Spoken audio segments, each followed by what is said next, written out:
Earlier this week, Xiaomi's Poco announced it would unveil the Poco X7 series on January 9th without mentioning how many phones the lineup includes.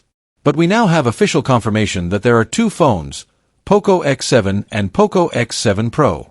While Poco hasn't detailed their spec sheets yet, the Chinese brand has revealed the X7 Pro's price range, processor, and battery size. The Poco X7 Pro will be powered by MediaTek's Dimensity 8400 Ultra SoC and have a 6,550 mAh battery under the hood. Its starting price will be less than 30,000 Indian rupees, $350/Euro 340, but it remains to be seen whether that will be the launch price or the effective price, which is lower than the launch price due to bank offers and discounts. Poco also revealed the designs of the Poco X7 and X7 Pro.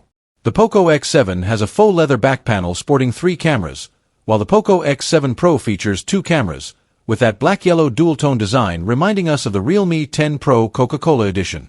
Both smartphones' primary cameras use 50MP sensors with OIS. The Poco X7 and Poco X7 Pro will be sold in India through Flipkart, which revealed the X7 Pro will come with LPDDR5X RAM, UFS 4.0 storage, HyperOS 2, and 90W charging. We could see more revelations about these phones before their January 9th launch.